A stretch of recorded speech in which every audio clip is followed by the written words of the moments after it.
వేదిక పైన గౌరవ సలహాదారు ఖమ్మం నగర ఆర్యవైశ్య కమిటీ సభ్యులు వారందరికీ ముందుగా నమస్కారాలు తెలియజేస్తూ అందరూ చెప్పారు 24వ తారీఖు నాడు ఖమ్మం నగర ఆర్యవైశ్య తరఫున కార్తీకవరం భోజనాలు వస్తున్నాయి. ఈ పత్రికల ద్వారా ఎక్కువ మంది ప్రచారం చేసి దీనిలో ఎక్కువగా ఆర్యవైశ్యులు పాల్గొని ఈ కార్యక్రమం విజయం చేయాల్సిందిగా ఇలాంటి వంతు కార్యక్రమంగా మీరు బాగా ప్రచారం చేయాలని పేపర్ ద్వారా కోరుకుంటూ, అలానే ఉదయం 6 నుంచి సాయంత్రం 4 వరకు రకరకాల కార్యక్రమాలు నిర్వహిస్తున్నాం.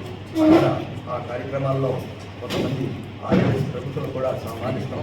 అక్కడికి వచ్చిన ఆర్యవైశ్య సభ్యులు ఎవరైతే ఉన్నారో పరిచయ కార్యక్రమం పెట్టి దానిలో రకరకాల వృత్తుల్లో ఉన్న వాళ్ళు ఉన్నారు, రకరకాల పోస్టుల్లో వాళ్ళు ఉంటారు. వాళ్ళని ఒకరినొకరు ఇంటరాక్షన్ అయ్యి వాళ్ళ ద్వారా కొంత సహాయం పొందొచ్చు. అక్కడికి వచ్చినట్టు అందరం కలుస్తాం. దానివల్ల ఒకరికొకరు పరిచయం ఏర్పడుతుంది. తర్వాత ఇక్కడ చిన్న పెద్ద అనే తారతమ్యం లేకుండా అందరం ఒకే అనే భావంతో అందరూ కలిసి ఒక రోజు ఎంజాయ్ చేద్దామనే ఉద్దేశంతో ఈ కార్తీకవనం భోజనాలు పెట్టడం జరిగింది. సో ఇది దిగ్విజయం చేయాలని ఈ వస్తువుకు అర్థంగా ఎక్కువగా ప్రచారం చేయాల్సింది. ఈ పేపర్ మీడియా ఎక్కువ కవర్ చేసి అందరికీ సమాజంలో ఆశిస్తూ అవకాశం